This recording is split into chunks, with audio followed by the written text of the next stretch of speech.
सत श्री अकाल जी सारिਆਂ ਨੂੰ ਤੁਹਾਡੇ ਸਾਰਿਆਂ ਦਾ ਵੈਲਕਮ ਹੈ ਜੀ ਆਪਣੇ channel Gill Punjabi food factory ਤੇ ਅੱਜ ਮੈਂ ਤੁਹਾਡੇ ਨਾਲ ਥੋੜਾ ਜਿਹਾ ਆਪਣਾ ਜਿਹੜਾ ਮਾਰਨਿੰਗ ਦਾ ਰੂਟੀਨ ਸੀਗਾ ਨਿੱਕੇ ਮੋਟੇ ਕੰਮ ਸੀ ਉਹ ਸ਼ੇਅਰ ਕਰ ਰਹੀ ਹਾਂ ਜੀ। ਇਸ ਤੋਂ ਪਹਿਲਾਂ ਜਿਹੜਾ ਅਸੀਂ ਢੋਲ ਦੇ ਵਿੱਚ ਕਣਕ ਪਾਉਂਦੇ ਸੀਗੇ, ਸੋ ਇਸ ਕਰਕੇ ਜਿਹੜਾ ਢੋਲ ਇੱਕ ਦਿਨ ਪਹਿਲਾਂ ਜਿਹੜਾ ਧੋ ਕੇ ਅਸੀਂ ਸਾਫ਼ ਕਰਕੇ ਰੱਖਤਾ ਸੀ ਧੁੱਪੇ ਵੀ, ਚਲੋ ਉਹਨੂੰ ਵਧੀਆ ਧੁੱਪ ਲੱਗ ਜੇ, ਕਿਉਂਕਿ ਪਿਛਲੇ ਸਾਲ ਆ ਜਿਹੜੀ ਥੋੜ੍ਹੀ ਜਿਹੀ ਕਣਕ ਲੱਗ ਗਈ ਸੀਗੀ ਤੇ ਇਸ ਕਰਕੇ ਢੋਲ ਅਸੀਂ ਕਿਹਾ ਵੀ ਚਲੋ ਚੰਗੀ ਤਰ੍ਹਾਂ ਸਾਫ਼ ਕਰਕੇ ਐਤਕੀ ਕਣਕ ਪਾਵਾਂਗੇ ਢੋਲ ਦੇ ਵਿੱਚ। ਤੇ ਕੁਛ ਗੱਟੇ ਸੀਗੇ ਧੋਣ ਵਾਲੇ, ਕੁਛ ਪੱਲੀਆਂ ਸੀ ਤੇ ਨਿੱਕਾ ਮੋਟਾ ਹੋਰ ਸਮਾਨ ਸੀ ਜਿਹੜਾ ਕਿ ਸੌਦਾ ਪੱਤਾ ਰੱਖਣ ਵਾਸਤੇ। ਇਸ ਤਰ੍ਹਾਂ ਮੇਰੇ ਕੋਲੇ ਢੋਲੀਆਂ ਪਈਆਂ ਸੀ, ਮੈਂ ਕਿਹਾ ਚਲੋ ਵੀ ਇਹਨਾਂ ਨੂੰ ਧੋ ਕੇ ਆ ਜਿਹੜਾ ਚੰਗੀ ਤਰ੍ਹਾਂ ਸਾਫ਼ ਕਰਕੇ ਤੇ ਹੋਰ ਨਵਾਂ ਸਮਾਨ ਪੈ ਜਾਂਦਾ ਇਹਦੇ ਵਿੱਚ। ਤੇ ਇੱਥੇ ਮੈਂ ਸਾਫ਼ ਸਫਾਈ ਸਾਰੀ ਕਰਤੀ ਸੀਗੀ, ਸਾਨੂੰ ਥੋੜ੍ਹਾ ਟਾਈਮ ਲੱਗ ਗਿਆ ਸੀਗਾ 1-2 ਘੰਟੇ ਸਾਰੇ ਢੋਲ 'ਚ ਕਣਕ ਪਾਉਂਦਿਆਂ ਨੂੰ। ਤੇ ਉਸ ਤੋਂ ਬਾਅਦ ਮੈਂ ਕਿਹਾ ਵੀ ਚਲੋ ਮੈਂ ਸਾਰੇ ਕੱਪੜੇ ਵੀ ਧੋ ਦਿੰਦੀ ਹਾਂ, ਕੁਛ ਕੱਪੜੇ ਮੈਂ ਮਸ਼ੀਨ 'ਚ ਪਾ ਕੇ ਰੱਖਦੇ ਸੀ ਧੋਣ ਵਾਸਤੇ। ਤੇ ਇੱਧਰ ਹਰਫ ਵੀ ਕਹਿੰਦਾ ਮੰਮਾ ਮੈਂ ਵੀ ਤੁਹਾਡੀ ਹੈਲਪ ਕਰਾਉਣੀ ਹੈ, ਤੇ ਹਰਫ ਹਮੇਸ਼ਾ ਇਸ ਤਰ੍ਹਾਂ ਹੀ ਕਰਦਾ ਹੁੰਦਾ ਜਦੋਂ ਵੀ ਮੈਂ ਕੋਈ ਕੰਮ ਧੰਦਾ ਬਾਹਰ ਕਰਦੀ ਹਾਂ ਤੇ ਇਹਨੂੰ ਐਂ ਹੁੰਦਾ ਵੀ ਮੰਮਾ ਕੋਲੇ ਬੈਠ ਕੇ ਤੇ ਵੀ ਮੈਂ ਵੀ ਢੋਲੀਆਂ ਢਾਲੀਆਂ ਧੋਵਾਂ ਤੇ ਆਪਦੀ ਸਾਈਕਲ ਧੋਵਾਂ। ਤੇ ਬਾਕੀ ਇਹਨੂੰ ਲਾਲਚ ਹੋ ਜਾਂਦਾ ਵੀ ਹੁਣ ਮੋਟਰ ਛੱਡੀ ਹੋਈ ਆ ਤੇ ਮੈਂ ਵੀ ਆਪਦੀ ਸਾਈਕਲ ਟਰੈਕਟਰ ਸਾਰਾ ਕੁਛ ਧੋ ਦਿਆਂ।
थोड़ी सरफ थोड़ी पाई वाली ना पाई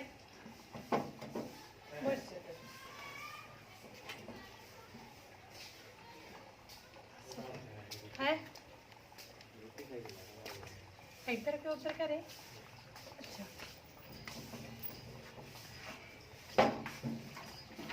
कर जगह चंगी बाद में स्पर्श मार देंगे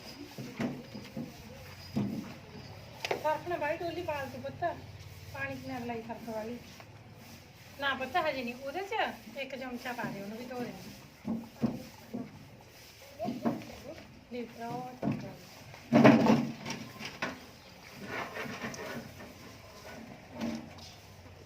ਤੁਸੀਂ ਸੁੱਕ ਕੇ ਪਾ ਕੇ ਸੁੱਕਣੇ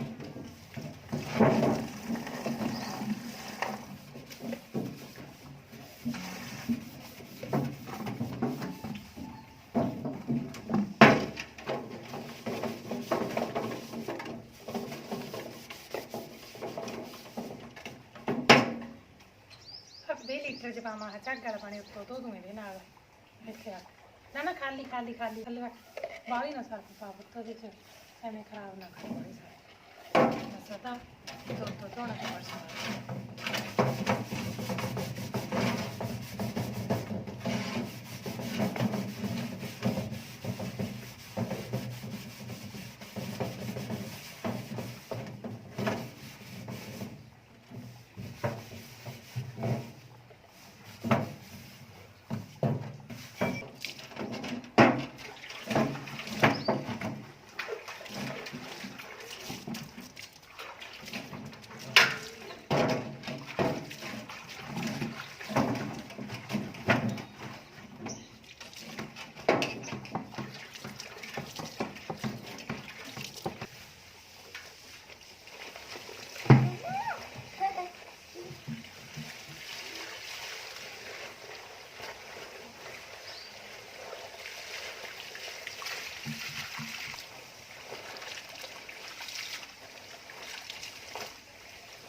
छां में आ जा, धुप्प है इधर पुत्त, छां में आ जा, इत्थे धुप्प है।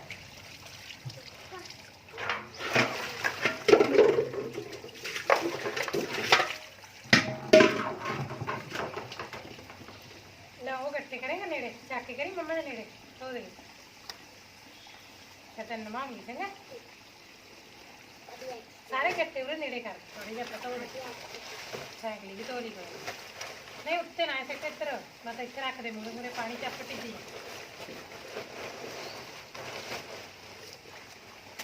वो इन्नी दूर ना सिट पुत्त,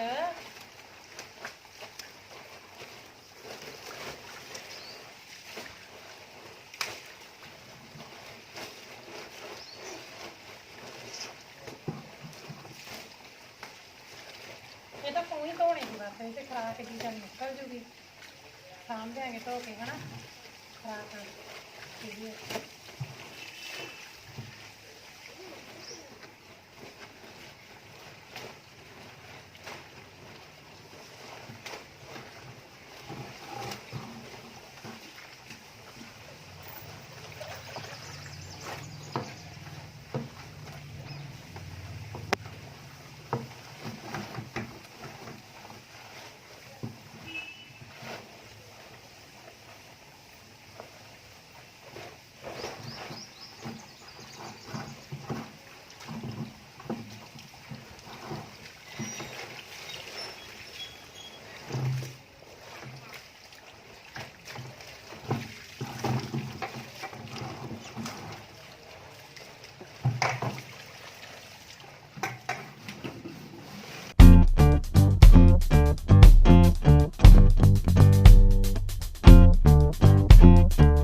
देखो जी, कपड़े इन्ने सुकने पाते ते सारी जिहड़ी तार है कपड़े ना वो उत्थों तक भरी पई है। ते हुण कपड़े होर भी मशीन सिद्धे सुक्की जाते हैं सारे, मेरे किन्ने सूट ते मैं जगह बनाउणी है, ते फिर सुकने पाऊँगी कपड़े। ते कोठे दे उप्पर आए भी हवा चली जाती है, फिर छेती उड्ड जाते हैं जिहड़े कपड़े थल्ले डिग पैंदे है। ते लो जी, कपड़े धोते है, सारा काम है जिहड़ा घर दा निमेड़ता। सो कल्ले जाने नूं काम करना ते वीडियो शूट करनी भी औखा हो जाता, फिर काम भी है जिहड़ा मतलब टाइम लग जाता काम निमेड़न ते सारा है ना, भी वीडियो भी शूट करनी। तो बस हुण चाह करते सी, हारफ नूं मैं नवाउंदी सी, उस तो बाद चाह करांगे। सो अज दा जिहड़ा इन्ना क मेरा काम सीगा थोड़ा जिहा, बस तुहाडे नाल शेयर कर ली वीडियो। तो तुसीं जरूर दस्सिओ जी किस तरह दी लगी, तो प्लीज़ वीडियो नूं लाइक जरूर करियो, शेयर जरूर करियो, तो अपने चैनल दे नवें आए तो प्लीज़ अपने चैनल नूं जरूर सबसक्राइब करियो। तो ठीक है जी, फिर मिलांगे नवीं वीडियो दे विच।